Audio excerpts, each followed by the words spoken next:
So hello, प्रणाम।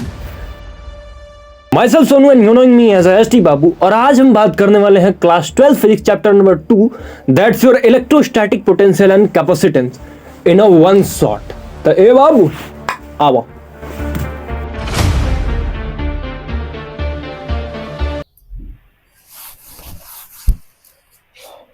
तो मेरे दोस्त शुरू करते हैं आज का प्यारा सा सेशन जो आपका चैप्टर है इलेक्ट्रोस्टैटिक पोटेंशियल एंड कैपेसिटेंस का। तो चलिए अब सबसे पहले देख लेते हैं इस चैप्टर में हमें कितने टॉपिक्स इस चैप्टर में हमें कवर करने होंगे। तो सबसे पहला आपका आ जाता है equi potential and potential electric potential and potential difference के बारे में हम लोग बात करेंगे। उसके बाद हम लोग बात करेंगे इक्वी पोटेंशियल सरफेस क्या होता है। इसी के बाद तीसरा हम बात करेंगे कैपेसिटेंस क्या होता है और कैपेसिटर की कॉम्बिनेशन, और ये सब बात करते हुए हम आगे बढ़ेंगे। देखो ये पूरा चैप्टर दो भागों में चलेगा। एक भाग वो होगा जो आपका पूरा बात करेगा वोल्टेज के ऊपर, और एक भाग में हम पूरा बात करेंगे कैपेसिटर के बारे में, ठीक है। तो इसलिए हमारा जो आधवे भाग तक होगा ये सबसे पहले हमें कैटर करना होगा इलेक्ट्रिक पोटेंशियल और पोटेंशियल डिफरेंस। उसके बाद हम कैटर करेंगे इक्वी पोटेंशियल सरफेस क्या होता है, और ये दोनों हमारा आपका ये पोटेंशियल का पार्ट होगा। और इसके बाद से हमें कैपेसिटेंस में एंट्री मार देंगे और इसका कॉम्बिनेशन बाकी सब। देखो ये पहले चैप्टर से तो थोड़ा सा ये चैप्टर आसान हो जाता है क्योंकि इसमें डेरिवेशन उतनी लंबी नहीं है और डेरिवेशन थोड़ी सी कम है। कुल मिला के 10-12 डेरिवेशंस होंगी, बहुत ज्यादा नहीं है पर छोटा छोटा डेरिवेशन। तो चलिए पहले हम इस चैप्टर को शुरू करने से पहले कुछ पुरानी बात करेंगे। पुरानी बात का मतलब कि वो चीजें जो या फिर 9th में 10th में 11th में जो पढ़ चुके हो पर अभी इसमें जरूरत है, अब उसे बताना जरूरी हो जाता है क्योंकि अगर उसे मैं डायरेक्ट यूज कर दूं तो फिर तुम्हारे कौवा उड़ जाएगा। उससे पहले हम उसे बेसिक बात करेंगे, उसके बाद इसमें अप्लाई करेंगे क्योंकि पहली ही डेरिवेशन है जिसमें आपका क्लास 11th का पार्ट लगता है। तो सबसे पहले भैया जो आपकी पुरानी बात है वो हम फोर्स के बारे में बात करेंगे। देखो फिजिक्स में फोर्स को तमाम प्रकार में कैटेगराइज किया जाता है, बट फिर भी अगर हम कंजर्वेशन की बेसिस पे बात करें तो फोर्स मेनली दो प्रकार का बांटा गया है, एक कंजर्वेटिव फोर्स और एक non conservative force. Conservative force वो होता है जो पाथ पे डिपेंड नहीं करता है, वो कंजर्व रहता है। उसे सिर्फ इस बात से फर्क पड़ता है कि इनिशियल पॉइंट क्या था और फाइनल पॉइंट क्या था। उसे बीच के पूरे एंटायर पाथ से कोई मतलब नहीं है। अगर ए से बी तक जाना है तो वो इस पाथ से जाए, इस पाथ से जाए या फिर इस पाथ से जाए, उसका जो वर्क डन होगा सारे पाथ में सेम होगा। उसे पाथ से कोई मतलब नहीं है, बस उसे इस बात से मतलब है कि शुरुआत कहां से हुआ है और खत्म कहां से। Initial point and final point पे ही डिपेंड करता है आपका कंजर्वेटिव फोर्स। और इसका उल्टा हो जाए आपका नॉन कंजर्वेटिव में कि वो भैया नॉन कंजर्वेटिव जो है वो पाथ पे डिपेंड करता है, वो कंजर्व नहीं रहेगा, उसको पाथ पे डिपेंड करने लगेगा। अगर आप पॉइंट ए से पॉइंट बी तक जा रहे हैं, अगर पॉइंट ए से पॉइंट बी तक जा रहे हैं, ऐसे जा रहे हो, ऐसे जा रहे हो या फिर ऐसे जा रहे हो, तो तीनों पाथ में 3 वर्क डन आएगा, यानी वो पाथ डिपेंडेंट होता है। पर कंजर्वेटिव जो फोर्स होता है उसका वर्क डन पाथ इंडिपेंडेंट होता है। बोलो इतनी बात समझ में आई क्या? ठीक है, तो अब हम थोड़ा सा आगे बढ़ जाते हैं। आगे में देखो अगर फोर्स दो प्रकार का हुआ तो फोर्स की वजह से वर्क डन भी तो दो प्रकार का होगा। वर्क डन क्या होता है? Force into displacement. तो ये भैया आपका वर्क डन भी दो प्रकार का होगा क्योंकि फोर्स ही दो प्रकार की हो रही है। तो कंजर्वेटिव वर्क डन और एक होता है non conservative work done. Okay, इतनी थोड़ी सी बेसिक बात थी, इसे डाइजेस्ट कर लो। और ये बात तुमने क्लास 9th में या फिर 10th 11th में तुमने पढ़ा है, बट फिर भी एक बार हम बेसिक डिफरेंस बता के चलेंगे पोटेंशियल में, पोटेंशियल एनर्जी में और पोटेंशियल डिफरेंस में। देखो ये तीन टर्म ना बड़ा ही कंफ्यूजिंग हो जाता है। मुझे अपने टाइम पे बहुत दिनों तक इसमें कंफ्यूजन था। और पोटेंशियल और पोटेंशियल डिफरेंस में तो भैया थोड़ा सा वो हुआ कि हाँ, पोटेंशियल का मतलब हुआ कि एक जगह का पोटेंशियल, और पोटेंशियल डिफरेंस का मतलब हुआ कि दो जगह की पोटेंशियल का अंतर बताएंगे।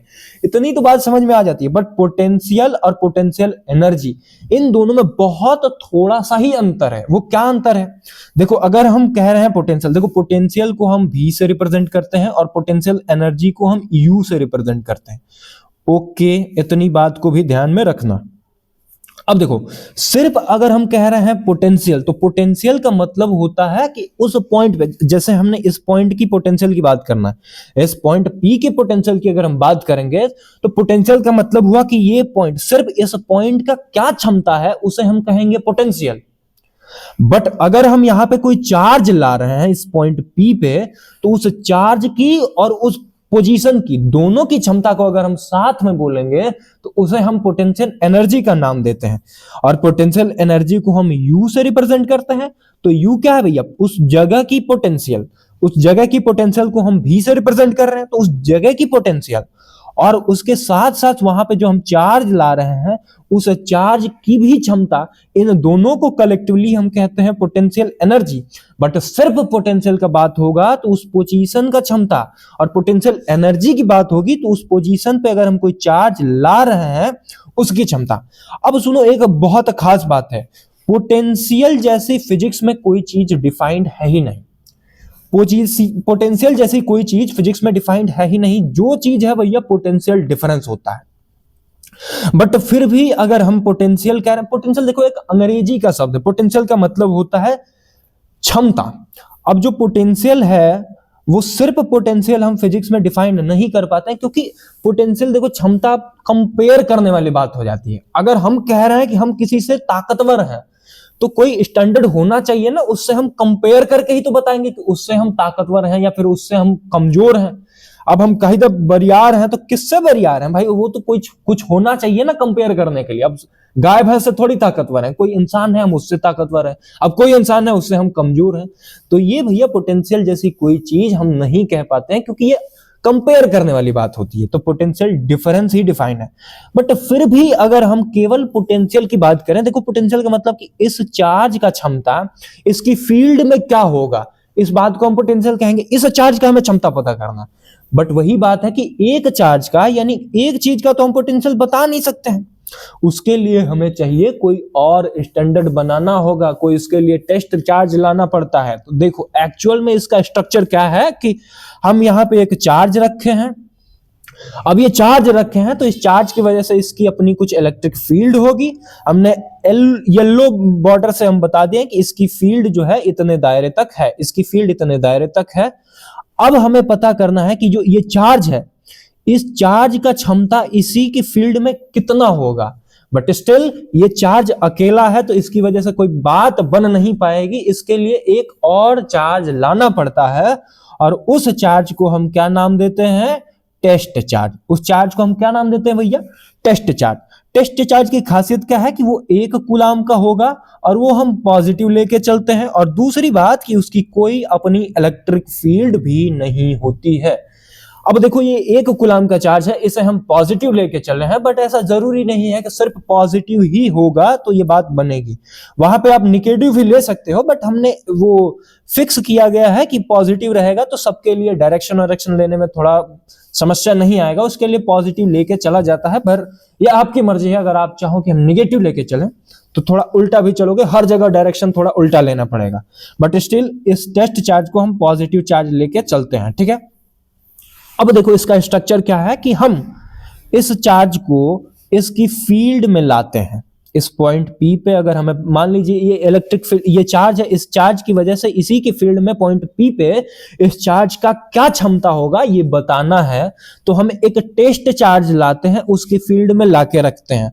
अब वो जो टेस्ट चार्ज है वो इन्फिनिटी से आता है। इन्फिनिटी से आने का मतलब हुआ कि वो चार्ज इसकी फील्ड में पहले से नहीं था और उसकी अपनी भी कोई फील्ड नहीं है, वो इन्फिनिटी से आ रहा है और उसकी अपनी फील्ड नहीं है तो इसकी फील्ड को डिस्टर्ब भी नहीं करेगा। ये सिर्फ एक टेस्ट चार्ज रखा गया है, वो इसलिए ताकि हम इससे कंपेयर करके इस चार्ज की क्षमता को बता सकें। इतनी बात समझ में आती है क्या? और पोटेंशियल एनर्जी का मतलब हुआ कि उस पोजीशन की एनर्जी और उस चार्ज की दोनों का क्षमता हो गया, उससे हम पोटेंशियल एनर्जी, और पोटेंशियल एनर्जी को यू से रिप्रेजेंट करते हैं। और सिर्फ पोटेंशियल की बात हो तो उसे हम भी से रिप्रेजेंट करते हैं। ये हो गया पोटेंशियल और पोटेंशियल एनर्जी। और पोटेंशियल डिफरेंस का मतलब हो गया कि दो चार्ज, दो पोजीशन है, उस दो पोजीशन पे अलग अलग जगह पे अलग अलग पोटेंशियल होगा, उस दोनों के बीच का अंतर क्या है, उसका डिफरेंस क्या है, उसे हम पोटेंशियल डिफरेंस बोल पाएंगे। ठीक है, अब थोड़ा सा हम लोग अब इस चैप्टर की तरफ गहराई में घुसते हैं। सबसे पहले हम लोग इस चैप्टर में बात करेंगे इलेक्ट्रिक पोटेंशियल एनर्जी के बारे में।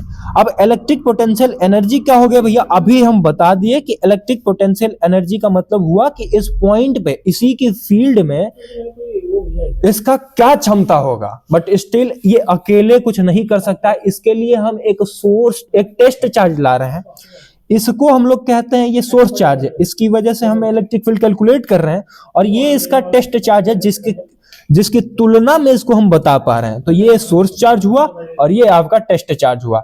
अब बात समझ में आया कि क्यों हम इस चार्ज को इसकी फील्ड में लेके आ रहे हैं, और इसकी फील्ड से अगर वो बाहर है तो वो इसके लिए इंफिनिटी हो जाएगा। ये चार्ज हम इंफिनिटी से ला रहे हैं। अब इंफिनिटी का मतलब ये नहीं है कि एक गोला से दूसरे गोला पर रख दिया गया, नहीं। इंफिनिटी का सिंपल सा मतलब ये हुआ कि अगर इसकी इलेक्ट्रिक फील्ड से अगर वो बाहर है तो वो इस चार्ज के लिए इंफिनिटी पे ही होगा। अब उस इंफिनिटी से इसलिए लाते हैं ताकि इसकी फील्ड को कोई इफेक्ट ना प्रोवाइड करे, और उसकी भी कोई फील्ड है ही नहीं। ओके, अब देखो हम लोग बात कर रहे हैं पोटेंशियल एनर्जी। अब पोटेंशियल एनर्जी को एक्चुअल में हम डिफाइन कैसे करेंगे? डिफाइन करने का बड़ा सिंपल तरीका हो जाता है कि amount of work done by conservative force to move a charge from infinity to the point in a electric field. बोलो, यही बात तो हम अभी बता के आ रहे हैं कि इस चार्ज को इंफिनिटी से इसकी फील्ड में ले जाने में कुछ तो काम करना पड़ेगा। अब जो काम करना पड़ता है, जो वर्क डन होता है, वो वर्क डन जाके इसके पोटेंशियल एनर्जी के फॉर्म में स्टोर्ड हो जाता है। अब थोड़ा सा अभी यहाँ पे थोड़ा और बात बता देते हैं भैया कि क्या थोड़ा और जरूरी है। देखो, अब ये जो हम चार्ज लेके आ रहे हैं, अब इंफिनिटी से ला रहे हैं, तो हमारे पास दो ऑप्शन है। इस पे फोर्स लगेगा ना, जैसे यहाँ पे एक चार्ज है और यहाँ पे एक चार्ज है। अब दो चार्ज हम दोनों पॉजिटिव लेके चले हैं, तो दोनों पॉजिटिव की वजह से होगा रिपल्सन, और इधर एक फोर्स लगेगी, और वो फोर्स क्या होगी? Coulombian force. और कोलंबियन फोर्स कैसी फोर्स होती है? एक कंजर्वेटिव फोर्स है, इसे पाथ पे कोई फर्क नहीं पड़ता है। और एक ऑप्शन हमारे पास ये है कि हम यहाँ पे एक एक्सटर्नल वर्क डन कर दें। एक्सटर्नल वर्क डन जिस दर लेके जाना है उसको, तो जो एक्सटर्नल फोर्स लगेगी वो उसका डायरेक्शन इधर होगा, क्योंकि हम इंफिनिटी से ढकेलते ढकेलते लेके जा रहे हैं। बट एक कंडीशन क्या है भैया एक्सटर्नल फोर्स के साथ? कंडीशन ये है कि देखो, इनमें दोनों में डायरेक्शन उल्टा हो गया। जो कंजर्वेटिव फोर्स है उसका डायरेक्शन इधर है, और उसी के साथ जो एक्सटर्नल फोर्स लगा रहे हैं उसका डायरेक्शन इधर है। और अगर हम एक्चुअल में देखें तो इस चार्ज का डिस्प्लेसमेंट किधर हो रहा है? डिस्प्लेसमेंट तो इधर हो रहा है, बट जो कंजर्वेटिव फोर्स लग रही है इधर लग रही है, तो इसके हिसाब से जो डिस्प्लेसमेंट होगा उसका डायरेक्शन इसके उल्टा होगा। तो हम डिस्प्लेसमेंट जो हो रहा है उसका डायरेक्शन नेगेटिव लेके चलते हैं। नेगेटिव साइन का मतलब होता है अपोजिट डायरेक्शन, तो इसके अपोजिट डायरेक्शन में हम इसकी डिस्प्लेसमेंट को ले लिए हैं। अगर हम इस डिस्प्लेसमेंट को इसके अपोजिट डायरेक्शन में ले लिए हैं तो इसी को तो हम नेगेटिव वर्क डन कहेंगे, कि अगर फोर्स लग रहा है इधर और डिस्प्लेसमेंट हुआ है इधर, तो इसे हम क्या कहते हैं भैया? Conservative work done. पर अगर एक्सटर्नल की बात करें तो जिधर फोर्स लगा है उधर ही डिस्प्लेसमेंट हुआ, तो उस हिसाब से पॉजिटिव वर्क डन, और इस हिसाब से नेगेटिव वर्क डन। तो वर्क डन दो प्रकार का था, एक कंजर्वेटिव और एक आपका नॉन कंजर्वेटिव। तो एक्सटर्नल फोर्स की वजह से नॉन कंजर्वेटिव, और कंजर्वेटिव फोर्स की वजह से, जो कंजर्वेटिव फोर्स लग रहा है उसके वजह से कंजर्वेटिव वर्क डन होगा। तो देखो, एक्चुअल में हमें डिफाइन इसके हिसाब से करना है, क्योंकि इसे कोई पाथ से मतलब ही नहीं है। इसे सिर्फ ये मतलब है कि इसका इनिशियल पॉइंट क्या था और फाइनल पॉइंट क्या था। और यहीं पे जो हम बात बता रहे हैं कि इसमें जो हम वर्क डन करेंगे, वर्क डन जो होगा वो आपका भैया पोटेंशियल एनर्जी के फॉर्म में स्टोर्ड हो जाएगा। ऐसा क्यों होगा? ऐसा इसलिए होगा कि तुमने एक थ्योरम पढ़ा होगा, work energy theorem. Work energy theorem क्या कहता है कि जो टोटल वर्क डन होगा वो चेंज इन काइनेटिक एनर्जी के बराबर होता है। अच्छा, और एक मैकेनिकल एनर्जी कंजर्वेशन वाला जो फॉर्मूला होता है, जो टोटल एनर्जी होगी वो पोटेंशियल एनर्जी में जाएगा या फिर काइनेटिक एनर्जी में जाएगा। बट अगर हम इस हिसाब से लेके चल रहे हैं, कंजर्वेटिव फोर्स के हिसाब से लेके चलेंगे, तो हम धीरे धीरे लेके जाते हैं। धीरे धीरे लेके जाने का मतलब, अगर हम एक्सटर्नल फोर्स से लेके जाएंगे उसे, तो हम उसे धीरे धीरे लेके जाएंगे।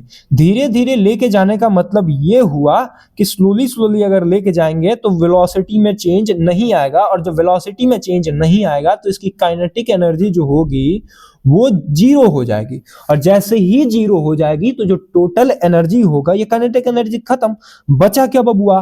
Potential energy. और टोटल पोटेंशियल एनर्जी जो वर्क डन हम कर रहे हैं, जो वर्क डन यहाँ पे kinetic energy, change in kinetic energy खत्म होगा, मतलब टोटल वर्क डन जो होगा वो पोटेंशियल के फॉर्म में स्टोर्ड हो जाएगा। और वैसे भी हम पोटेंशियल को ही डिफाइन कर रहे हैं, तो एनी हाउ हमें काइनेटिक एनर्जी को जीरो करना था। इतनी बात समझ में आती है क्या? ठीक है, तो अब हमें बड़ी सिंपल बात समझ में आ गई कि अगर हमें इसे डिफाइंड करना होगा तो जो वर्क डन करेंगे, अगर मान लीजिए हम कंजर्वेटिव के हिसाब से वर्क डन कर रहे हैं, तो amount of work done by conservative force to move the charge from infinity to the point in electric field. तो अगर हम कंजर्वेटिव के हिसाब से चल रहे हैं तो डायरेक्शन का कोई लोचा नहीं है, पर डिस्प्लेसमेंट और उसके बीच में आप डायरेक्शन देखोगे तो उल्टा हो गया। डिस्प्लेसमेंट इधर हो रहा है और फोर्स इधर लग रही है, इसके बीच का एंगल कितना हो गया? 180 डिग्री का, और इसे हम नेगेटिव वर्क डन कहेंगे। बट अगर हमारा मन ये हो कि हम एक्सटर्नल फोर्स लगा के लेके चलेंगे, तो एक्सटर्नल के हिसाब से डेरिवेशन थोड़ी सी चेंज हो जाएगी। क्या हो जाएगी कि it is defined as by external force, work done by external force to move a charge from infinity to the point in electric field very slowly। हमें धीरे धीरे लेके जाना होगा। धीरे धीरे क्यों लेके जाना होगा इसके बारे में मैं आपको बता चुका हूं। धीरे धीरे ले जाएंगे तो उसकी वेलोसिटी में चेंज नहीं आएगा और काइनेटिक एनर्जी जीरो हो जाएगी, और जो टोटल एनर्जी होगी वो किस फॉर्म में स्टोर्ड होगी? पोटेंशियल के फॉर्म में, यानी टोटल जो वर्क डन होगा। अब डिफिनेशन में ये वर्क डन ही क्यों आया है इसके बाद समझ में आया। जो पोटेंशियल होगा वो वर्क डन के फॉर्म में ही स्टोर्ड हो जाता है। ओके, अब इस पे थोड़ा सा फॉर्मूला मैथमेटिकल वाला बात अगर थोड़ा सा लगा दें, तो ये जो आपका पहली बात तो ये याद रखो कि हमने पोटेंशियल एनर्जी को यू से रिप्रेजेंट करा, उसका मतलब हुआ कि क्यू भी का मतलब उस पोजीशन का एनर्जी और उस चार्ज की एनर्जी, दोनों को हम क्या कहते हैं? Potential energy. और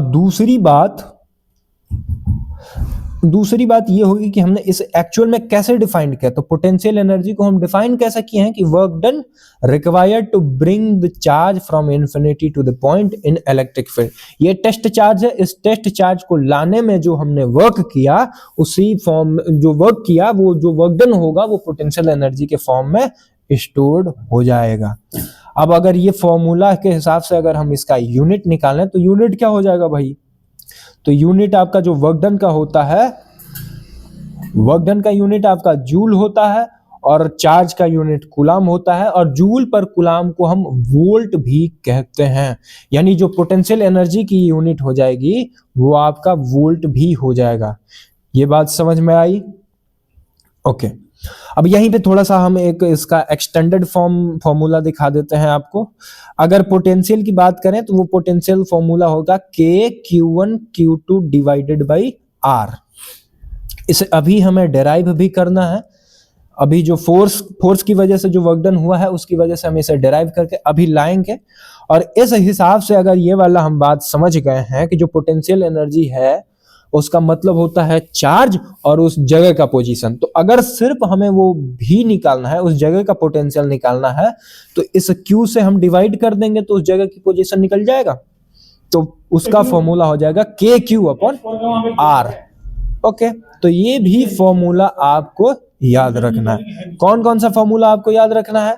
पहला, जो आपकी जो पोटेंशियल एनर्जी है वो Q भी होता है और उसका यूनिट हो गया वोल्ट, और जो पोटेंशियल एनर्जी थोड़ा एक्सटेंडेड फॉर्म में अगर देखें वो दो चार्ज की वजह से, तो Q0 डिवाइडेड बाई R। और ये जो Q0 है जो हम इन्फिनिटी से लेके आ रहे हैं ये वो है, और उनके बीच का ये R डिस्टेंस है, और उस हिसाब से हमें पोटेंशियल का फॉर्मूला भी मिल गया KQ divided by R। Okay, अब इसका हम डेरिवेशन करते हैं। डेरिवेशन कैसे करना है? देखो, जो वर्क डन होगा वर्क डन क्या होता है, फोर्स इनटू डिस्प्लेसमेंट। पर अगर हम कंजर्वेटिव के हिसाब से इसको डिराइव करें तो कंजर्वेटिव जो फोर्स है उसके बिल्कुल अपोजिट डायरेक्शन में डिस्प्लेसमेंट हो रहा है, मतलब 180 डिग्री का एंगल बन रहा है।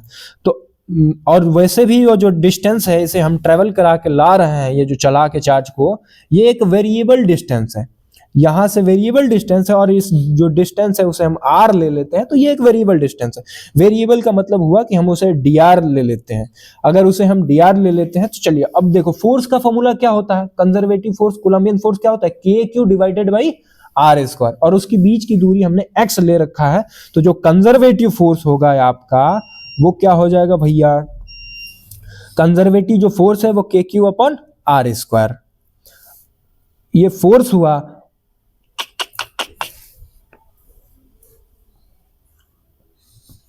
इसका फोर्स क्या हुआ, के Q naught divided by X square, हमने डिस्टेंस लेके चला है तो के Q naught divided by X square. और ये जो डिस्प्लेसमेंट है इसके अपोजिट डायरेक्शन में है तो उसका हम साइन नेगेटिव लेके चलेंगे, और इसके बीच में एंगल कितना बन रहा है 180 डिग्री का, तो ये भी नेगेटिव हो जाएगा, नेगेटिव नेगेटिव आपका पॉजिटिव बन जाएगा। अगर हम कंजर्वेटिव की वजह से वर्क डन निकाल रहे हैं तो छोटा वर्क डन निकालेंगे पहले, और छोटा वर्क डन यानी छोटे से वर्क डन कितना लग रहा है उसे अगर हम इंटीग्रेट कर देते हैं तो टोटल वर्क डन निकल जाएगा। तो अगर भैया हमें यहाँ पे टोटल वर्क डन निकालना होगा तो क्या करेंगे, स्मॉल वर्क डन को इंटीग्रेट कर देंगे। तो इसे हम इंटीग्रेट कर देते हैं तो integration K Q divided by X square DX हो जाएगा क्या।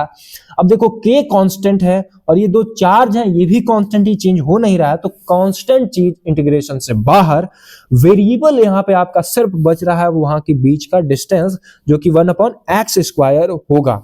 अब देखो 1/x स्क्वायर का इंटीग्रेशन क्या होगा, 1/x स्क्वायर का मतलब हुआ कि x टू द पावर -2, और -2 का अगर हम इंटीग्रेशन करते हैं तो इंटीग्रेशन का क्या मतलब होता है, पावर में एक ऐड हो जाता है और बढ़ी पावर से घट जाता है। तो -1 + 1 क्या हो जाएगा, -1, और ऊपर भी क्या हो गया -1, यानी आपका क्या आ जाएगा 1/x माइनस में। अब देखो 1/x माइनस में आ गया, माइनस बाहर ले लो इंटीग्रेशन से तो क्या हो जाएगा माइनस के Q Q naught divided by में वो जो आपका है उसमें लिमिट लगा चुके हैं। लिमिट क्या है भैया, हम चार्ज को इन्फिनिटी से लेके आ रहे हैं और इस सरफेस पे हमने जिसे आर डिस्टेंस कहा है, यानी फाइनल माइनस इनिशियल अगर हम करेंगे तो आपका फाइनल क्या है आर हो गया, इनिशियल का था इन्फिनिटी पे, यानी 1/x माइनस 1/इन्फिनिटी। अगर हम किसी भी चीज को इन्फिनिटी से डिवाइड करते हैं तो वो 0 आ जाता है, यानी ये 0 आ गया और ये माइनस में आ गया K Q Q naught divided by R. और एक बात अभी हम आपको बता के आ रहे हैं कि कंजर्वेटिव की वजह से जो वर्क डन होता है वो चेंज इन पोटेंशियल एनर्जी के नेगेटिव के बराबर होता है, क्योंकि डायरेक्शन दोनों में अपोजिट हो गया। तो ये नेगेटिव का चेंज यानी फाइनल माइनस इनिशियल, और ये माइनस माइनस क्या हो जाएगा बबुआ, प्लस हो जाएगा, यानी जो आपकी फाइनल इलेक्ट्रिक पोटेंशियल होगी, पोटेंशियल एनर्जी, वो क्या होगा आपका K Q Q divided by R square. But अगर हम इनिशियल की बात करें जो इन्फिनिटी पे था वो 0 हो गया, वो 0 हो गया, और वैसे भी इन्फिनिटी पे पोटेंशियल 0 होता है। 0 क्यों होता है कि फॉर्मूला क्या है, K Q divided by are.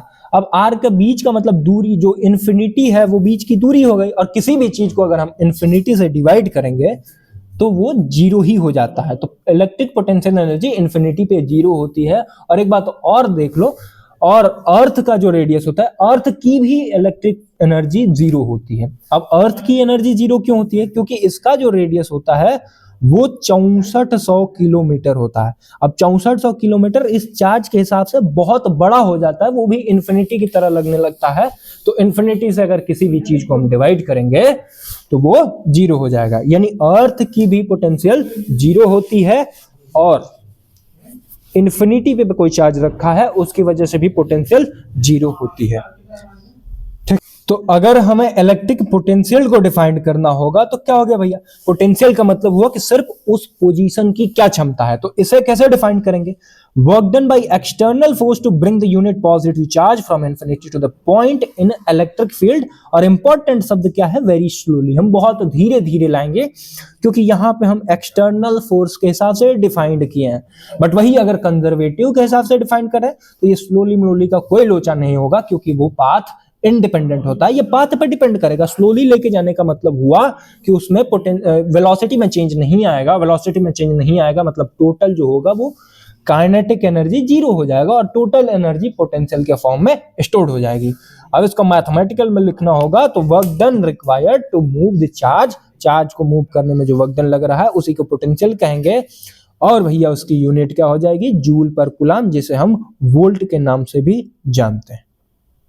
Next, electric potential due two point charge. अब हमें निकालना है एक पॉइंट चार्ज है, उसकी वजह से उसका क्षमता होगा।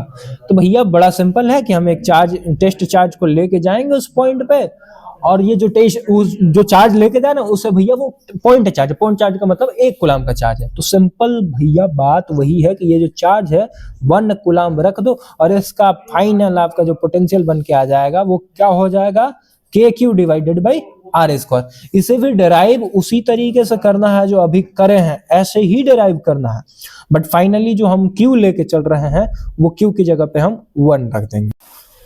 तो देखो भैया पोटेंशियल के बारे में हम लोग बात करते करते लगभग कुछ दूर आ चुके हैं। अब यहाँ पे लगभग पोटेंशियल लगभग खत्म हो चुका है, पर थोड़ा सा अब हम इक्वी पोटेंशियल की तरफ बात कर लेते हैं। इक्वी पोटेंशियल का मतलब होता है कि आप ऐसा सरफेस ले लो, इक्वी पोटेंशियल सरफेस की अब हम बात कर रहे हैं। इक्वी पोटेंशियल सरफेस का मतलब होता है कि आप ऐसा सरफेस लिए हैं जिसमें हर जगह की पोटेंशियल क्या है, इक्वल है, उसे हम इक्वी पोटेंशियल कहेंगे। तो इसमें तो कोई घबराहट वाली बात होनी नहीं चाहिए। इक्वी पोटेंशियल का मतलब हुआ कि जैसे हमने एक सरफेस लिया और उस सरफेस पे हर जगह का पोटेंशियल बराबर हुआ। जैसे अगर हम यहाँ पे कह रहे हैं कि ये 10 वोल्ट का पोटेंशियल है तो पूरा सरफेस ही 10 वोल्ट का ही होगा, उसे हम इक्वी पोटेंशियल कहते हैं। तो अगर आपको इक्वी पोटेंशियल ही डिफाइन करना होगा तो कैसे डिफाइन करेंगे, at any surface over which potential is same everywhere, that's called equipotential surface। अगर हम ऐसा सरफेस लेते हैं जहां पे हर जगह की पोटेंशियल एक बराबर ही हो, उसे हम इक्विपोटेंशियल सरफेस कहते हैं। अब इसके बारे में कुछ इंपॉर्टेंट बात करते हैं, important points about equipotential surface. पहली बात है कि equipotential surface never cross each other. Never cross each other का मतलब हुआ कि वो एक दूसरे को कभी क्रॉस करेंगी ही नहीं।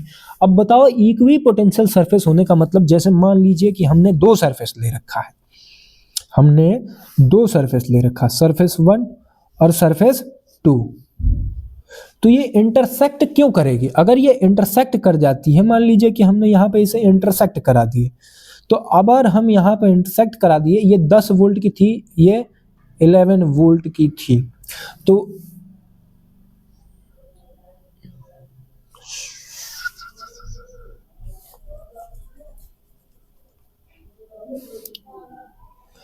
सुनो, equi potential surface never cross each other. अगर वो क्रॉस कर देती है, इसका मतलब है कि जो हाँ क्रॉस करेगी इंटरसेक्शन पॉइंट पे, तो 2 डायरेक्शन आएगा, 2 डायरेक्शन आएगा और 2 पोटेंशियल भी आएगा। एक सरफेस अलग होगा, एक सरफेस अलग होगा।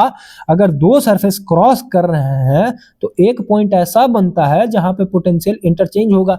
मान लीजिए इस सरफेस का 10 रहा होगा, इसका 20 रहा होगा, तो ये पॉइंट ऑफ इंटरसेक्शन पे तो वो दोनों बराबर रह ही नहीं पाएंगे। तो इक्वी पोटेंशियल सरफेस एक दूसरे को इंटरसेक्ट नहीं कर सकते। कैसे करेंगे भैया? 2 पोटेंशियल बन जाएगा, अगर वो एक दूसरे को इंटरसेक्ट कर रहे हैं तो वो एक दूसरे को इंटरसेक्ट नहीं कर सकते। Equipotential always perpendicular to the direction of electric field. Equipotential actual में ये तो सरफेस है, और अगर हम किसी भी सरफेस की बात कर रहे हैं तो सरफेस पे जो इलेक्ट्रिक फील्ड होता है सरफेस से बाहर ही तो निकलेगा। जैसे अगर हम यहाँ पे सरफेस लिए हैं तो इलेक्ट्रिक फील्ड इससे बाहर निकलती हुई होगी। अब इससे बाहर निकल रही है तो इलेक्ट्रिक फील्ड इससे परपेंडिकुलर ही तो हो गई। जैसे अगर हम कोई सरफेस बताएं, अगर कोई पेज है, उससे इलेक्ट्रिक फील्ड बाहर निकल रही है तो वो उसके लिए सरफेस परपेंडिकुलर ही तो हुआ। तो इलेक्ट्रिक पोटेंशियल सरफेस जो होता है वो इलेक्ट्रिक फील्ड के परपेंडिकुलर होता है। मुझे नहीं लगता कि इसमें भी कोई डाउट होना चाहिए। If it perpendicular then work done is zero, क्योंकि वर्क डन क्या होता है, force into displacement, force into displacement. अगर वो परपेंडिकुलर है तो भैया एंगल क्या हो गया, cos 90 हो गया, और cos 90 क्या होता है, जीरो होता है, मतलब कि वो अगर परपेंडिकुलर है तो उसका वर्क डन भी जीरो होता है। ठीक है, नेक्स्ट आता है कि इक्विपोटेंशियल इज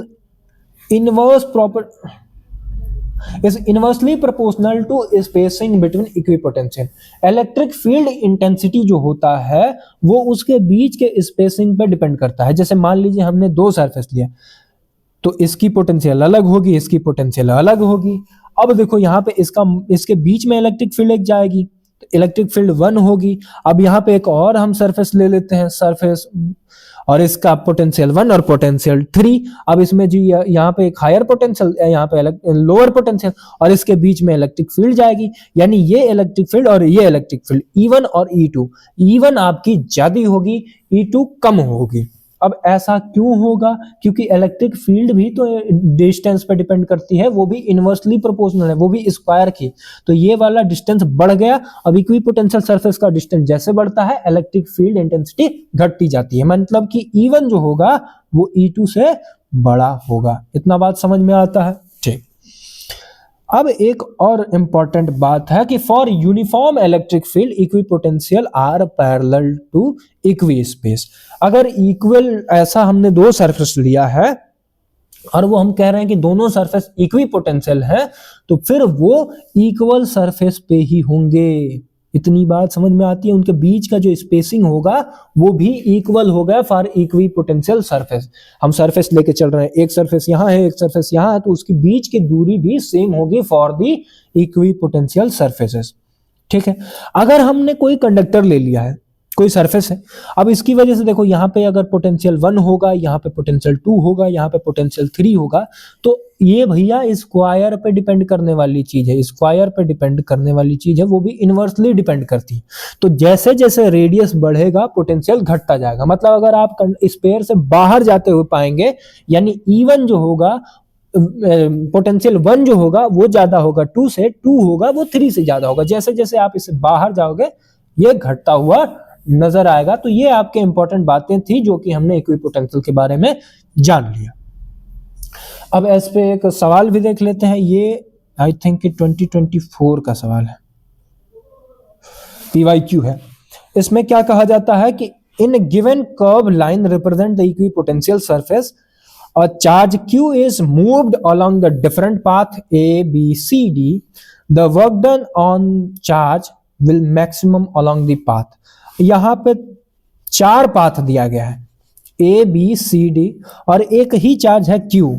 अब इस Q चार्ज को हमें लेके जाना है अलग अलग जगह पे। एक बार हम इसे पाथ 1 में से लेके जा रहे हैं, एक बार पाथ 2 से, एक बार पाथ B से, और एक बार पाथ D से।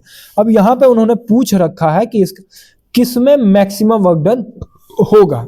अब देखो वर्क डन जो होता है वो चेंज इन पोटेंशियल एनर्जी के फॉर्म में ही तो स्टोर होता है। तो अगर हम इसका पोटेंशियल एनर्जी का डिफरेंस पता कर ले तो हमें पता चलेगा कि किसमें मैक्सिमम वर्क डन होगा। अब यहाँ पे चार्ज है देखो, क्यू ए पाथ से अगर जा रहा है तो ये देखो ग्रीन वाली जो लाइन, ब्लू वाली लाइन है, उसका पोटेंशियल 10 वोल्ट है। यहाँ पे ग्रीन वाली का 15 वोल्ट है, येलो वाली का 20 वोल्ट है, लाल वाली का 25 वोल्ट है। पर यहाँ पे क्यू जो पाथ ए से जा रहा है ये इसी में चला जा रहा है, पहले ही कर्व, ब्लू वाले कर्व में ही सिर्फ जा रहा है। मतलब इसका पोटेंशियल जो होगा, पोटेंशियल डिफरेंस वो 0 होगा। यानी पाथ ए से अगर जा रहा है तो पोटेंशियल उसका 0 हो गया, मतलब वर्क डन भी 0 हो गया। ये तो मिनिमम हुआ। अगर बी से जा रही है तो ए से बी पे गई का मतलब हुआ कि 10 से 15 पे गई, यानी 5 वोल्ट मिल गया आपको। बी से जा रही है तो आपको 5 वोल्ट मिल रहा है, बी से गई तो 5 वोल्ट। ए से 0, बी से 5, और अगर वो सी पे चली जाती है तो सी पे देखो 25 वाले पे चली गई। सी पे जाने का मतलब है कि ए से सी पे गई, 25 से 10 से सीधा 25 पे गई, 25 माइनस 10 आपका 15 हो जाएगा। और अगर डी पे जाती है, लास्ट डी है, डी पे जाने का मतलब 10 से 20 पे गई, यानी 10 हो गया। इसका वर्क डन कहाँ मैक्सिमम हो रहा है मेरे भाई? सी पे हो रहा है, 15 हो गया। ओके, यानी ऑप्शन सी सही हो जाएगा इस सवाल का। ये एक PYQ है जो इक्विपोटेंशियल सरफेस पे बेस्ड है। ठीक है, नेक्स्ट अगर एक और सवाल है कि hollow conducting sphere is the placed in electric field provided by the point charge placed at P as shown in figure. तुम्हें देखो एक फिगर दिया हुआ है, फिगर में क्या दिखाया जा रहा है कि एक हॉलो स्फीयर है, उस पे 3 जगह हैं, पॉइंट A B C नाम दे रखा है और हमें कैलकुलेट पता करना है इस P पॉइंट पे let point VA VB VC be the potential at point ABC। हर जगह का पोटेंशियल अपना अपना है, पॉइंट A का potential point VA, point B का VB, पॉइंट C का VC रिस्पेक्टिवली दिया हुआ है। तो अब आपको बताना है कि इसमें से कौन सा रिलेशन सही होगा। अब देखो भैया, अगर ये कंडक्टिंग स्फीयर है तो अभी हम आपको बता के आ रहे हैं कि कंडक्टिंग स्फीयर पे अगर हम कोई भी चार्ज देते हैं तो उसकी सरफेस पे जाके जमा हो जाता है और वो भी यूनिफॉर्मली जमा हो गया। अगर जमा हो गया इसका मतलब है कि उसका सरफेस इक्वी पोटेंशियल सरफेस बन चुका होगा और इक्वी पोटेंशियल सरफेस पे चार्ज को लेके जाने में कोई वर्क डन चेंज नहीं आता है, पोटेंशियल एनर्जी में चेंज नहीं आता है, मतलब वर्क डन होता ही नहीं है, मतलब दोनों का तीनों पॉइंट का पोटेंशियल सेम होगा। ऑप्शन डी ही आपका सही होगा कि पोटेंशियल ए, पोटेंशियल बी, पोटेंशियल सी तीनों बराबर होगा। ये इक्वी पोटेंशियल का सवाल है, ये भी PYQ है 2024 का ही होगा शायद। नेक्स्ट है कि electric potential energy stored in dipole. अब डाइपोल है तो डाइपोल में हमें पोटेंशियल एनर्जी स्टोर्ड कराना। अरे डाइपोल मूव करता है इलेक्ट्रिक फील्ड में, अब उसे अगर हम उल्टा मूव करा दें तो उसमें एक एनर्जी स्टोर्ड होने लगती है जिसे हम पोटेंशियल एनर्जी के नाम देते हैं। तो अब भैया उसे डिराइव कर दो कि जो वर्क डन होगा वो कैसे होगा। तो वर्क डन जो है वही तो पोटेंशियल एनर्जी के फॉर्म में स्टोर होगा। तो हम ऐसा लेते हैं कि पहले एक छोटा वर्क डन कैलकुलेट कर लेते हैं और उसे अगर हम इंटीग्रेट कर देंगे तो जो टोटल वर्क डन स्टोर होगा इसमें वो हमारे सामने आ जाएगा।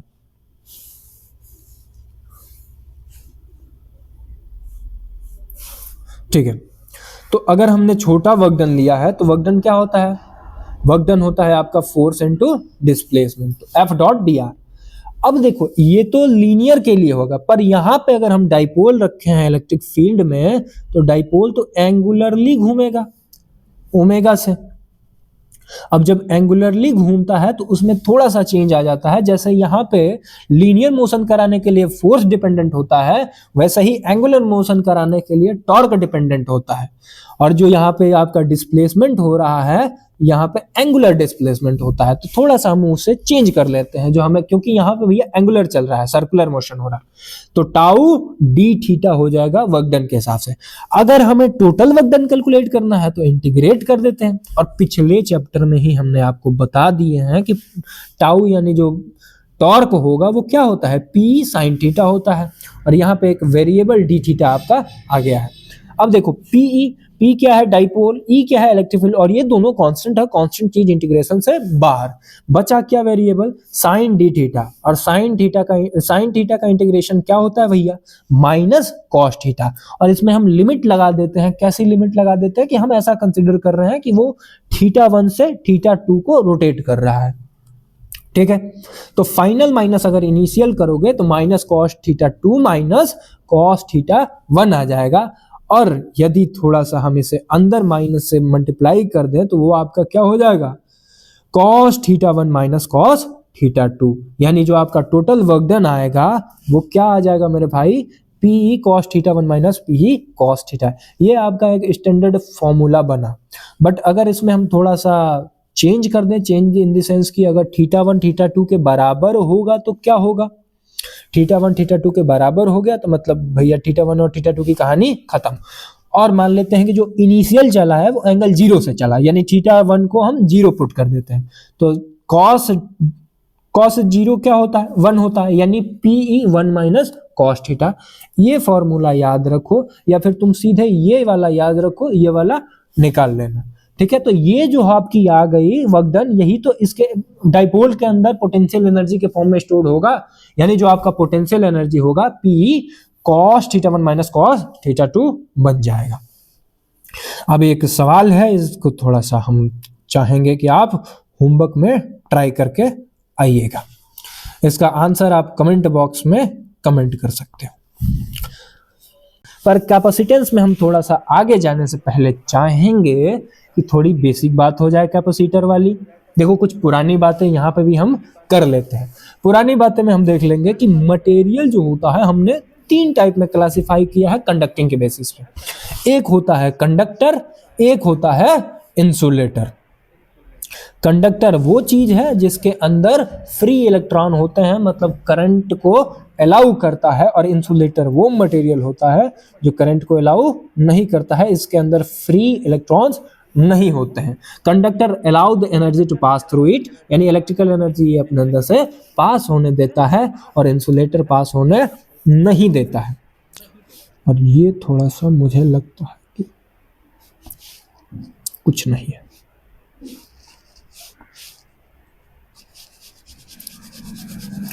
ठीक है, और इन सेमी कंडक्टर इन दोनों से बहुत अलग हो जाता है, वो इनका आधा बिहेवियर शो करता है। और ये एक हमें चैप्टर ही पढ़ना होगा सेमीकंडक्टर, वो हमें लास्ट चैप्टर है, वो भी हम पढ़ ही लेंगे, वैसे वो हम पढ़ा चुके हैं। तो ये 3 मटेरियल हो गए। अब इसके बारे में थोड़ा सा और बात कर लेते हैं, इंपॉर्टेंट पॉइंट अबाउट कंडक्टर। अभी हम आपसे कंडक्टर के बारे में बताए थे कि कंडक्टर की एक बेसिक प्रॉपर्टी होती है।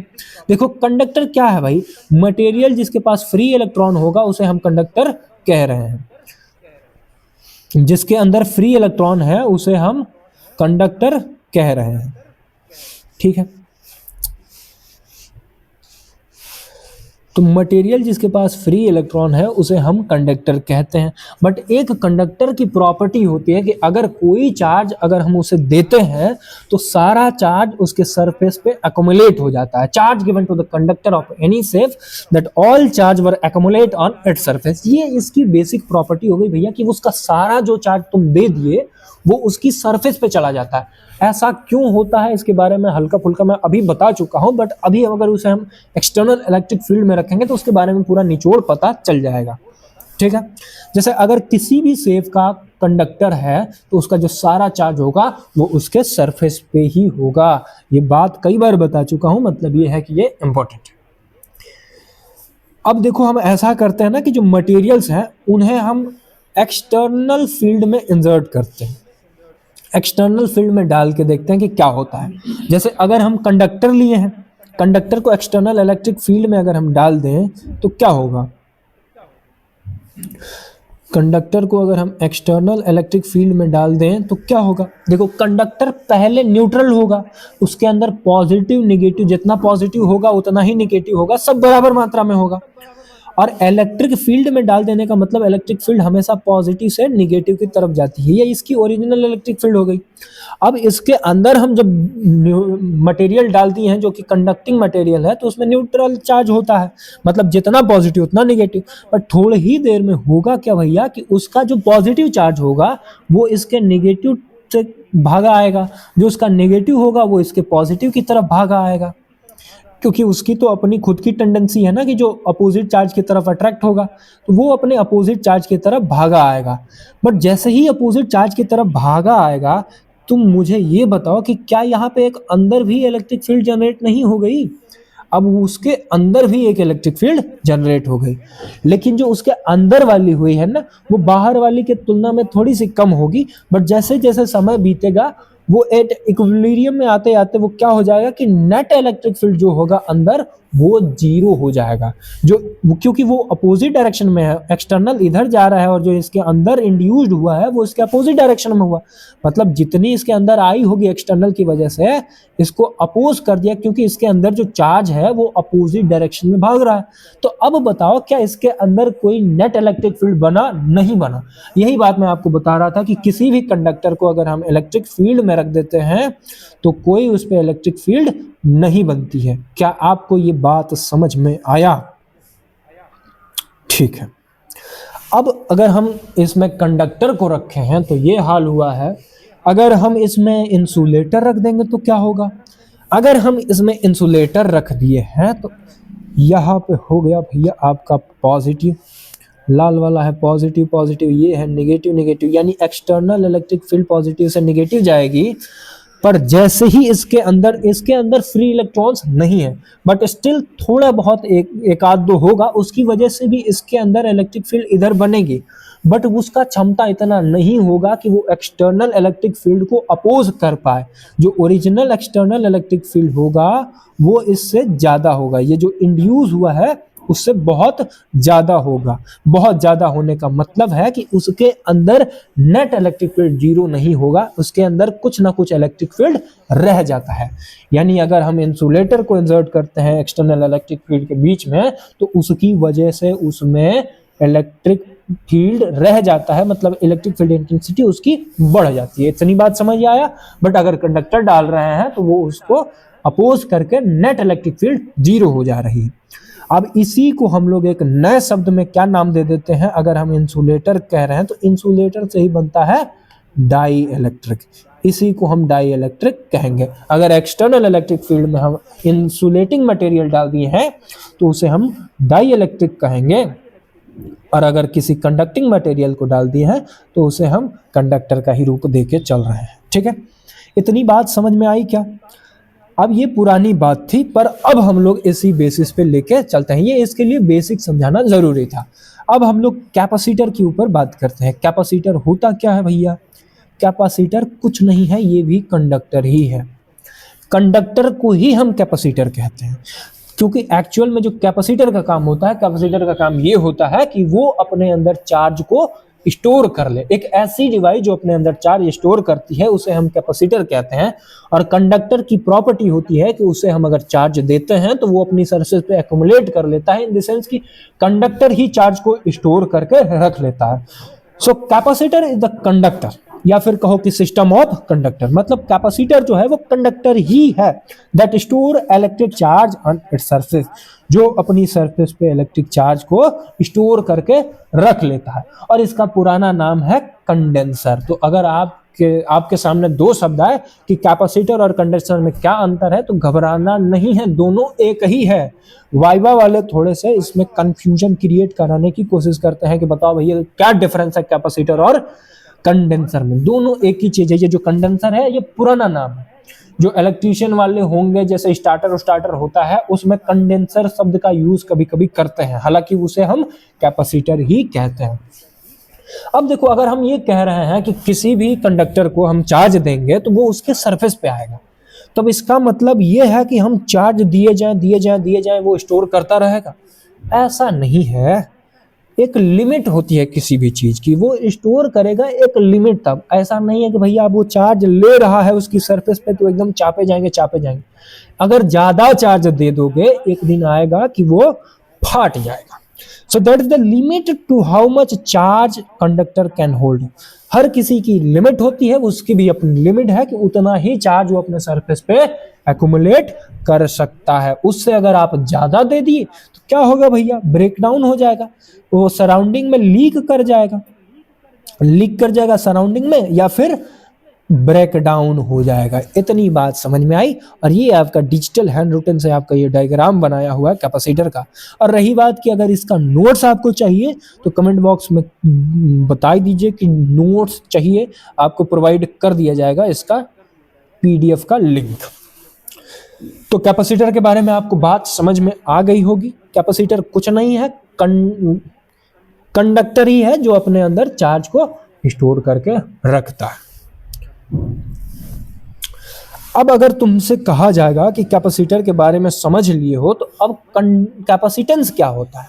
कैपेसिटेंस कुछ नहीं होता है, उसी कैपेसिटर की कितनी क्षमता है कि वो अपने अंदर चार्ज को एक्युमुलेट कर रहा है, मतलब ये उसकी प्रॉपर्टी हो गई। So the property of conductor to store charge is called capacitance. उस चार्ज की क्षमता को हम लोग क्या कहते हैं? कैपेसिटेंस। और जिसे हम रिप्रेजेंट करते हैं सी से, कैपिटल सी से, रिप्रेजेंटेड बाय कैपिटल सी। अब देखो इसमें क्या होता है ना कि हम चार्ज दे रहे हैं। चार्ज कैसे देंगे? अगर बैटरी से हम वोल्टेज बढ़ाते जाएंगे तो उस पर चार्ज जाएगा। So charge given to conductor is directly proportional to voltage of battery. आप बैटरी से ही तो किसी को चार्ज दोगे, तो जैसे जैसे आप बैटरी का वोल्टेज बढ़ाते जाओगे उसमें चार्ज भी बढ़ता जाता है, यानी charge is directly proportional to voltage. अब देखो, जब प्रोपोर्शनलिटी साइन हटता है तो एक कांस्टेंट आता है, तो Q इज इक्वल टू सी भी, जहां पे C आपका क्या है? प्रोपोर्शनलिटी कांस्टेंट, जिसे हम कैपेसिटेंस कहते हैं, क्योंकि ये इसकी प्रॉपर्टी है, ये कांस्टेंट प्रॉपर्टी है। बात समझ में आया?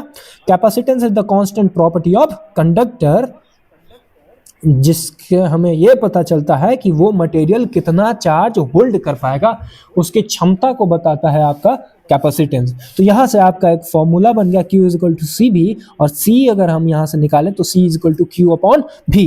अब इसी बात से हम थोड़ा सा यूनिट भी अगर निकालने लगे तो यूनिट क्या हो जाएगा? चार्ज का यूनिट कूलाम्ब होता है, चार्ज का यूनिट कूलाम्ब होता है, और वोल्ट का यूनिट, पोटेंशियल का यूनिट वोल्टेज होता है। तो कूलाम्ब पर वोल्टेज को एक नया यूनिट का नाम दिया जाता है फैराड, और ये जो फैराड है ये इस कैपेसिटेंस का यूनिट हो जाता है। और C आपका प्रोपोर्शनैलिटी कांस्टेंट था, जिसे हम कैपेसिटेंस भी कहते हैं। बोलो इतनी बात समझ में आई?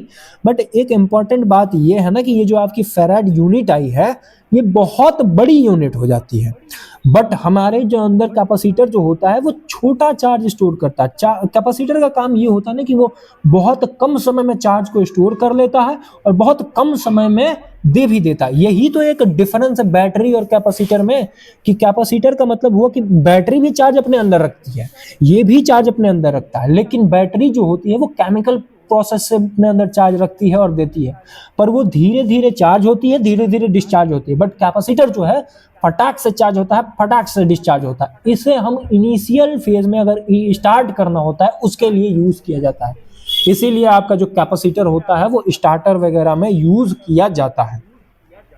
अब इसके बारे में थोड़ा इंपॉर्टेंट बात जान लो कैपेसिटेंस के बारे में, कि ये जो कैपेसिटर, अच्छा थोड़ा सा अभी मैं आपसे कुछ पूछना चाहूंगा। मैं ये पूछना चाहूंगा कि देखो जो कैपेसिटेंस जो हमारा आया है वो किस किस बात पे डिपेंड करेगा, किस किस बात पे डिपेंड करेगा?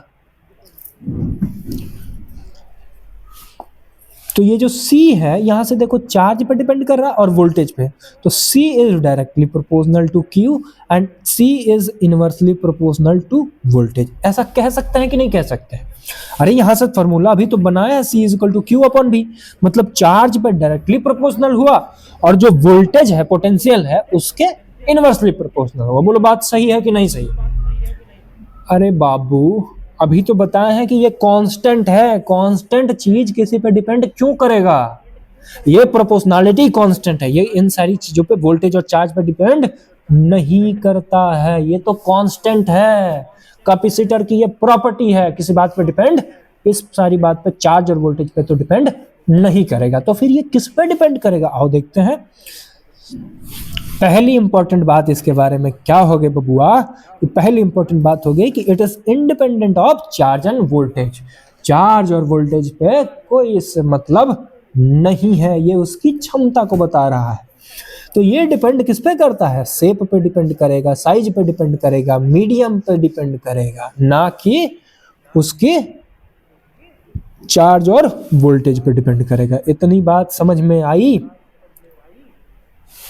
ठीक है, अब हम लोग थोड़ा सा और आगे बढ़ते हैं। आगे हमें क्या मिल जाएगा कि अगर तुम्हें एक फैराड डिफाइंड करना होगा तो कैसे डिफाइंड करोगे? कुछ नहीं बात, कुछ नहीं भैया, सबको यूनिट पुट कर दो। एक फैराड क्या होता है? चार्ज अपॉन वोल्टेज था ना, तो हर जगह 1 1 धर दो। चार्ज हम कूलाम्ब में लिखते हैं और पोटेंशियल को वोल्टेज में लिखते हैं, यानी 1 farad is equal to 1 coulomb upon 1 volt. ठीक है, तो यूनिट ऑफ कैपेसिटेंस जो आपकी फैराड थी उसे हम थोड़ा सा डिफाइन करने लगे। तो 1 farad is defined as when 1 coulomb of charge stored by conductor after connecting with 1 volt of battery। अगर हम 1 वोल्टेज की बैटरी से कनेक्ट कर दिए हैं और 1 कूलाम्ब का चार्ज ही जा रहा है तो उसे हम कह देंगे कि 1 फैराड आ गया है उस कैपेसिटर।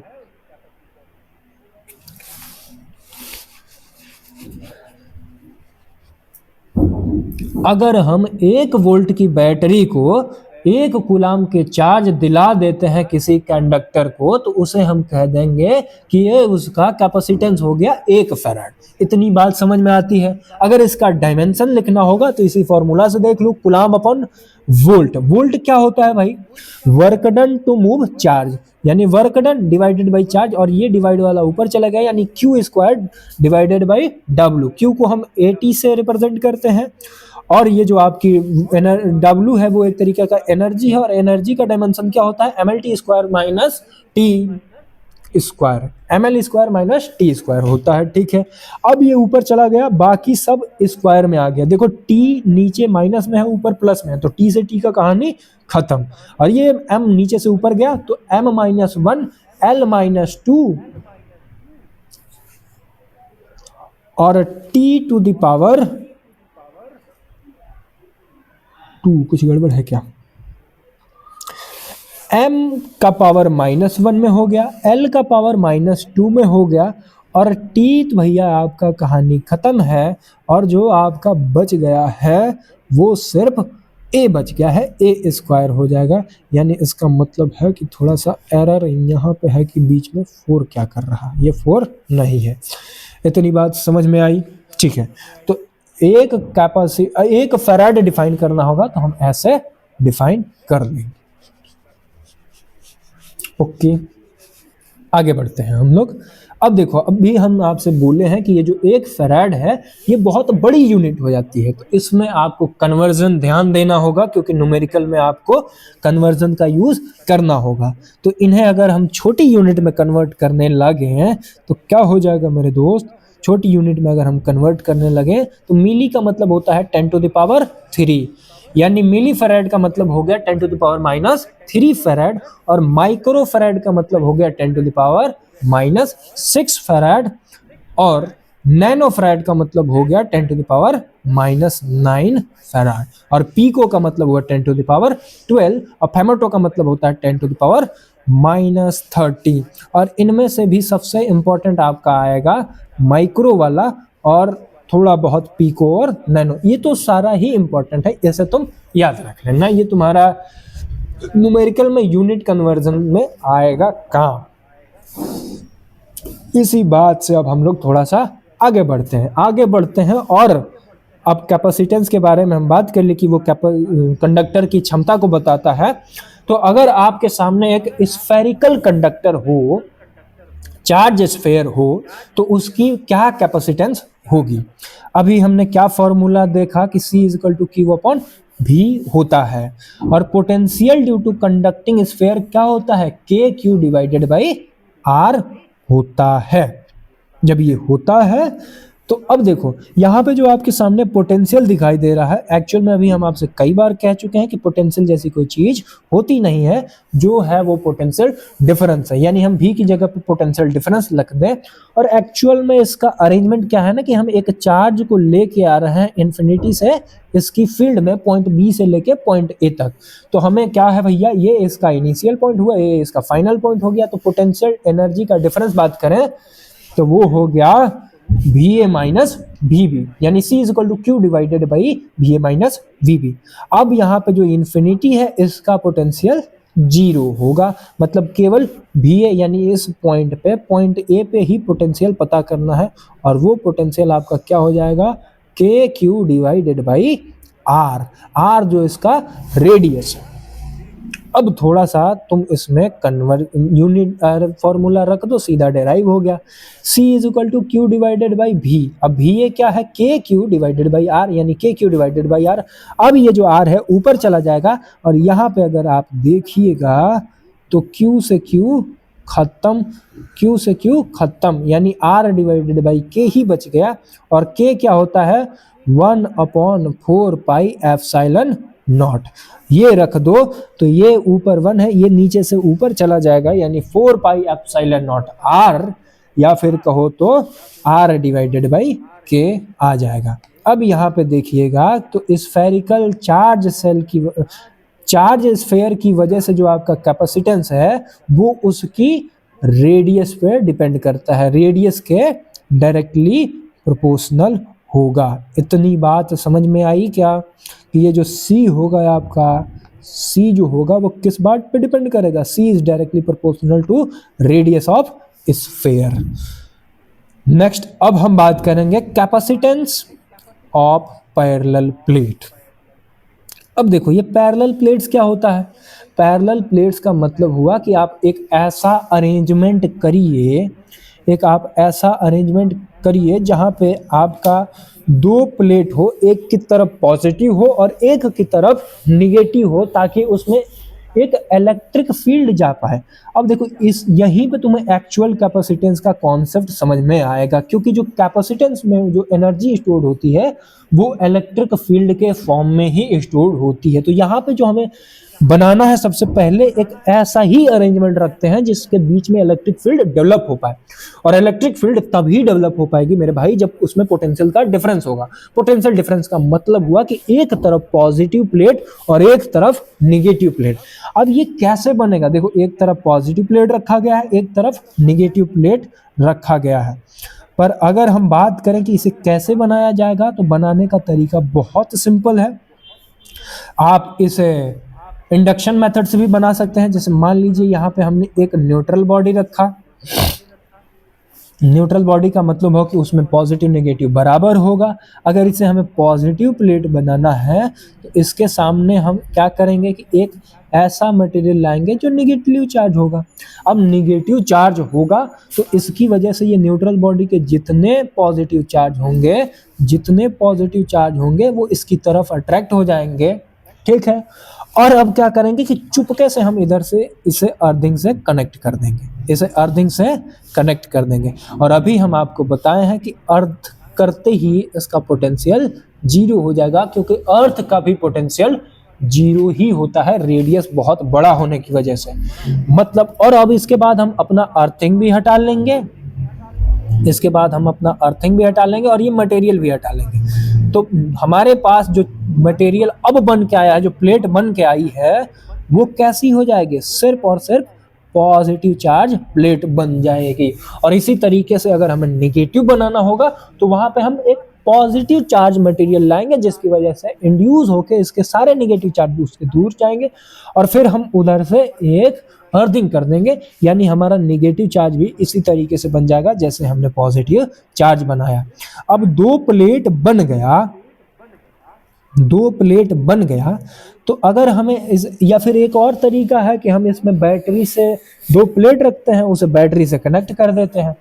दो प्लेट डी डिस्टेंस पे रखते हैं और उसे हम बैटरी से कनेक्ट कर देते हैं। ऐसा होगा तो क्या होगा कि बैटरी से चार्ज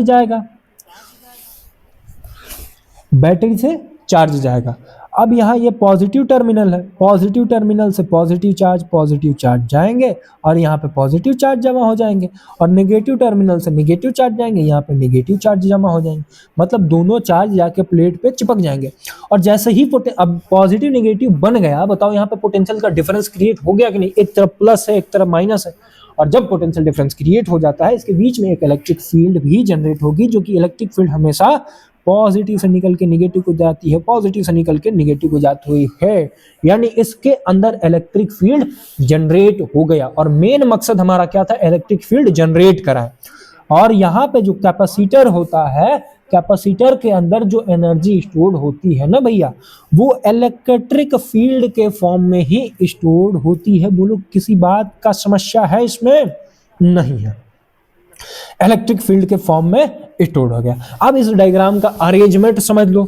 अरेंजमेंट क्या है कि एरिया ऑफ जो प्लेट है, जैसे ये प्लेट है तो इसका अपना एरिया होगा, उसे हम ए नाम देते हैं।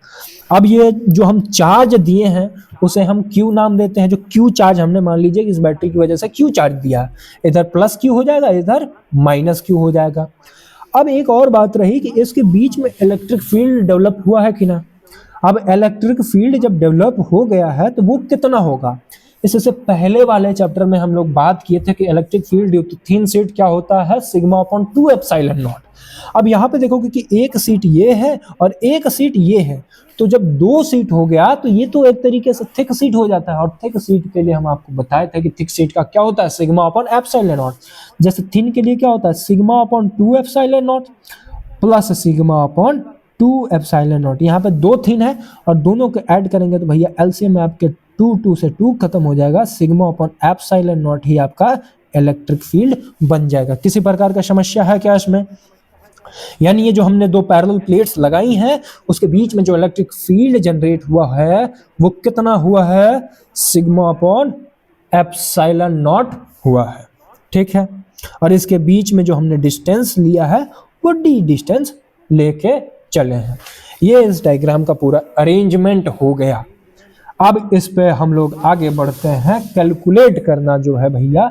फॉर्मूला आपका क्या बना है? C equal to Q upon V, C equal to Q upon V. और आपसे फिर मैं कह रहा हूं कि पोटेंशियल जैसी कोई चीज होती ही नहीं है, जो होता है पोटेंशियल डिफरेंस होता है। मतलब यहाँ पे VA माइनस VB हम कहेंगे, ठीक है। इसकी इलेक्ट्रिक फील्ड क्या हो गया? Sigma upon epsilon not. अब देखो जो सिग्मा होता है वो सिग्मा अभी थोड़ी देर पहले ही बता के आए हैं कि sigma is the areal charge density, क्योंकि चार्ज यहाँ पे सीट पे डिस्ट्रीब्यूटेड है, मतलब एरिया वाइज डिस्ट्रीब्यूटेड है। तो sigma is equal to Q upon A हो जाएगा। तो अगर हमें कभी क्यू की जरूरत लगी तो Q is equal to sigma A रख देंगे। और अभी एक रिलेशन भी निकलवाए हैं, E इज इक्वल टू, अभी एक आपके सामने रिलेशन निकल के आया है। थोड़ी देर पहले हम लोग रिलेशन देखे थे कि पोटेंशियल और इलेक्ट्रिक फील्ड में क्या था, E is equal to negative dV upon dr था। बोलो ये याद है कि नहीं?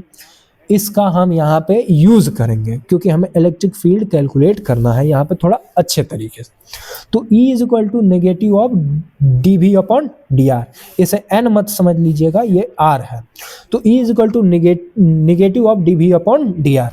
अब देखो इलेक्ट्रिक फील्ड क्या हो रहा है, यहाँ से यहाँ तक जा रहा है, इसके बीच का डिस्टेंस d है। तो अगर हम d को कहें लिमिट लगा के, तो जो आपका जो बीच का डिस्टेंस है उसे हम 0 से लेके d तक डिस्टेंस कह सकते हैं। अब देखो यहाँ पे इलेक्ट्रिक फील्ड जो है वो कांस्टेंट है कि नहीं? कांस्टेंट। और कांस्टेंट चीज, अच्छा इसमें थोड़ा सा ना ये r है, इसे उधर भेज दें तो EDR is equal to minus dV आ जाएगा। अब देखो dV में हम लिमिट लगा देते हैं, ऐसा कर दिए हैं कि एक यहाँ पे प्लेट है, इसका पोटेंशियल A होगा, इसका पोटेंशियल B होगा, और इसी के बीच का हमें पोटेंशियल डिफरेंस ही तो कैलकुलेट करना है। तो अब हम लिमिट लगा देते हैं कि A से लेके B तक जा रहा है, मतलब फाइनल माइनस इनिशियल, और आगे नेगेटिव साइन लगा ही है। और E आपका क्या आया है मेरे भाई? Sigma upon epsilon not. और ये आपका यहाँ पे ये 0 है, एप्सिलॉन नॉट नहीं है, ये 0 है। 0 से लेकर d तक लिमिट गई है, यानी sigma d upon epsilon not आ गया माइनस, अब इसका लिमिट क्या हो गया? Final minus initial. फाइनल क्या है? VB minus VA। और बाहर माइनस है, बाहर वाला माइनस अगर हम अंदर मल्टीप्लाई कर दें तो क्या हो जाएगा? यहाँ प्लस हो जाएगा, यहाँ पे माइनस हो जाएगा। यानी जो आपका फाइनल बन गया है VA माइनस VB, वो क्या हो गया? Sigma d upon epsilon not. यानी ये हम पोटेंशियल डिफरेंस की जगह पुट करेंगे। अब देखो अब आपका फॉर्मूला क्या था? C equal to Q upon VA minus VB। तो VA माइनस VB की जगह पे हम सीधा इसे पुट कर सकते हैं। अगर हम इसे पुट करेंगे तो नीचे क्या हो गया? सिग्मा d, और ये एप्सिलॉन नॉट ऊपर चला गया, ऊपर क्यू था ही, तो यहाँ पे C equal to Q epsilon naught sigma d हो गया। अब देखो सिग्मा को हम अभी बताए हैं कि Q अपॉन A कह सकते हैं, क्योंकि इसमें सिग्मा क्या है? एरियल चार्ज, एक्सियल नहीं है, एरियल चार्ज डेंसिटी है।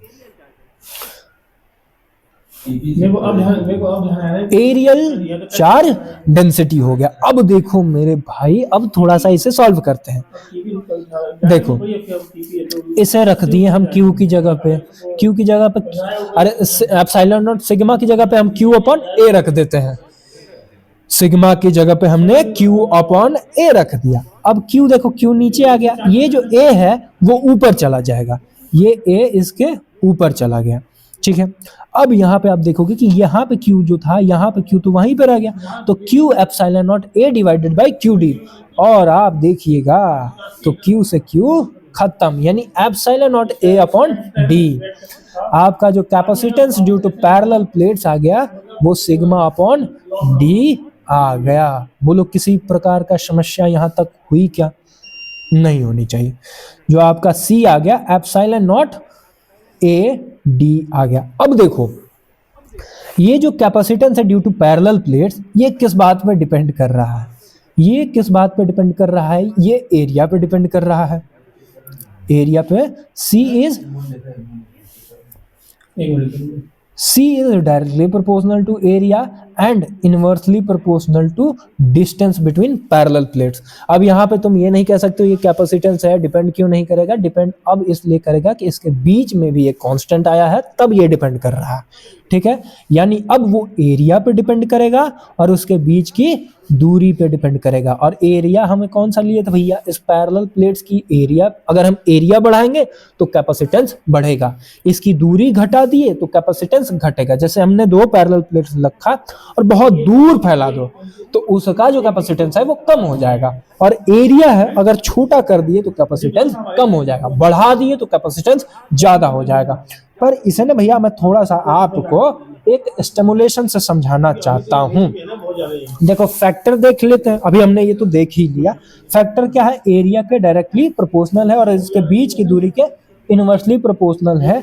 और एक और फैक्टर होता है कि जो आपने रखा है वो पूरा सिस्टम वो किसी मीडियम में तो नहीं रखा है, क्योंकि ये मीडियम डिपेंडेंट भी है, तो मीडियम पे भी डिपेंड करता है, के पे डिपेंड करता है, मीडियम ऑफ परमिटिविटी। और ये जो के है भैया वो क्या हो गया? Medium of permittivity. के क्या होता है? Epsilon not medium divided permittivity of medium upon permittivity of free space. ये इस पे डिपेंड करता है के, जहाँ पे ये एम आपका मीडियम था। और जो कैपेसिटेंस का सिंबल है कैपेसिटर का वो है आपका ये कैसे सिंबल है जी, कि ये बीच में हमने पैरेलल प्लेट रखा, यहाँ से हमने कनेक्शन किया, ये उसका सिंबल होता है। यहाँ तक किसी प्रकार का समस्या है आपको? ये हम बात कर चुके हैं।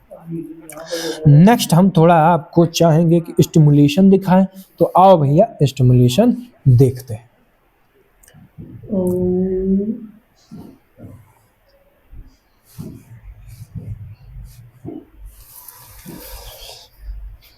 स्टिमुलेशन देखो, हमने क्या रखा है? एक पैरेलल प्लेट रखा है, ठीक है, इसे हमने बैटरी से कनेक्ट किया है। अभी जैसे ही हम बैटरी से वोल्टेज बढ़ाएंगे, आप देखो यहाँ पे एक बॉक्स दिख रहा है, ब्लू वाला जो ग्रीन वाला जो यहाँ पे दिखेगा वो आपका कैपेसिटेंस है, और टैप प्लेट चार्ज यहाँ पे आपको जो दिखाई देगा ये सेकंड वाले में यहाँ पे चार्ज दिखेगा, और यहाँ पे थर्ड आपकी जो इसमें एनर्जी स्टोर हो रही है वो दिखेगा। ठीक है, ये इसका पैरेलल प्लेट्स हो गया, दो प्लेट्स हमने रखा है और ये उसके बीच की दूरी है, उसे हम घटा बढ़ा सकते हैं। देखो जैसे ही हम दूरी घटाएं कैपेसिटेंस बढ़ गया। अभी हम आपको बता क्या है कि capacitance is directly proportional to area, तो इसका एरिया अगर हम बढ़ा दें तो जैसे ही एरिया बढ़ा रहे हैं तो इसका कैपेसिटेंस बढ़ गया, एरिया अगर हम घटा दें तो कैपेसिटेंस घट गया। यानी एरिया के डायरेक्टली प्रोपोर्शनल, घटाओ तो घट रहा है, बढ़ाओ तो बढ़ रहा है, घटाओ तो घट रहा है, बढ़ाओ तो बढ़ रहा है। पर इसके बीच की दूरी है, अगर हम दूरी बढ़ा दिए तो कैपेसिटेंस घट गया, अब दूरी घटा दिए तो कैपेसिटेंस बढ़ गया, उसके इनवर्सली प्रोपोर्शनल होता है। अब थोड़ा सा इसमें हम लोग चार्ज बैटरी से चार्ज दे के देखते हैं।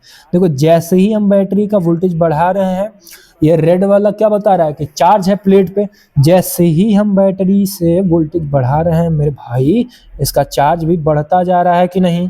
चार्ज भी बढ़ता जा रहा है।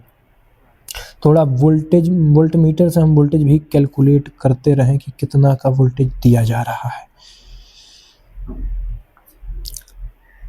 अभी हमने 0.9 वोल्ट का बैटरी से वोल्टेज दिया है, जिसकी वजह से आपको जो टोटल चार्ज है 0.32 पीको कैपेसिटेंस में आया है, पीको कूलाम में दिखाई दे रहा है। अब देखो जैसे ही हमने और वोल्टेज बढ़ाया तो क्या हो रहा है? जैसे हम वोल्टेज बढ़ा रहे हैं तो वोल्टेज बढ़ाने से बताओ क्या कैपेसिटेंस पे किसी प्रकार का फर्क दिख रहा है? वोल्टेज हम बढ़ा रहे हैं तो चार्ज केवल बढ़ घट रहा है, बट वोल्टेज बढ़ाने से कैपेसिटेंस पे कोई फर्क नहीं पड़ रहा है। जो ग्रीन वाला दिख रहा है वो कैपेसिटेंस है, चार्ज और बैटरी पे कोई डिपेंड नहीं कर रहा है। बोलो बात समझ में आया? अब देखो यहाँ पे हमने चार्ज दिया था, एरिया हमने घटा दिया तो देखोगे कि कैपेसिटेंस घट गया। अब हमने उसके बीच की दूरी को कम कर दिया तो कैपेसिटेंस बढ़ गया, यानी बीच की दूरी पे इनवर्सली प्रोपोर्शनल है, दूर जाओ तो घट गया, करीब आओ तो बढ़ गया, इसके डायरेक्टली प्रोपोर्शनल है, बढ़ाओ तो बढ़ गया, घटाओ तो घट गया। ठीक है जी। अब देखो थोड़ा सा बता देते हैं, थोड़ा सा और चीज हमें क्या बताना होगा भैया, और चीज हमें ये बताना है कि देखो कैपेसिटर क्या है। कैपेसिटर का ये मतलब होता है कि ऐसा मटेरियल जो बहुत तेजी से चार्ज हो जाता है। जैसे अगर हम इसे बैटरी से तुरंत कनेक्ट करें, तुरंत चार्ज हो गया है, बहुत कम समय में अपने अंदर चार्ज को ले लेता है और उतना ही तेज अपना चार्ज दे भी देता है। अब जैसे ही इसे अगर हम बल्ब से कनेक्ट करें तो पूरा फटाक से इसका चार्ज दे दिया और जैसे जैसे जैसे जैसे खत्म हो गया। बताओ क्या इसमें चार्ज बचा? नहीं बचा, धीरे धीरे खत्म हो गया। जैसे ही हम बैटरी से कनेक्ट किए फटाक से चार्ज हो गया, जैसे ही इसे हम किसी सोर्स से कनेक्ट किए फटाक से धीरे धीरे डिस्चार्ज हो गया। मतलब इसके अंदर परमानेंट चार्ज स्टोर्ड नहीं होगा, जैसे ही कनेक्ट होगा धीरे धीरे घट जाएगा। बात समझ में आया? इसीलिए हम इसे एसी सोर्स में नहीं लगाते हैं, इसे हम डीसी सोर्स में नहीं लगाते हैं। डीसी सोर्स का मतलब होता है डायरेक्ट करंट। जहां पे डायरेक्ट करंट आ रही है तो ये चार्ज तो हो जाएगा बट डिस्चार्ज नहीं होता, तो एक लिमिट तक ये चार्ज हो गया और जैसे ही आप अल्टरनेट करंट से इसे ऐड करते हो, अल्टरनेट करंट का मतलब हुआ कि एक बार करंट बढ़ता है, जीरो जाएगा, घटता है, तो ये उसी में सिर्फ लगता है। तो केवल एसी सोर्स में ही हम कैपेसिटर को लगाते हैं, ये भी बात याद रखिएगा। अब हम लोग चलते हैं अपनी स्लाइड पे। स्टिमुलेशन आप देख लिए हो, बोलो बात समझ में आया क्या? स्टिमुलेशन देखने से ये जो कैपेसिटेंस है एरिया के डायरेक्टली प्रोपोर्शनल है और इसके बीच की दूरी के स्क्वायर इनवर्सली प्रोपोर्शनल है, ठीक है। और मीडियम पे भी डिपेंड करता है। अभी हम मीडियम की भी थोड़ी सी बात करेंगे जब हम उसमें एक डाइलेक्ट्रिक इंसर्ट करेंगे। डाइलेक्ट्रिक का भी मीडियम देखा जाता है, ठीक है।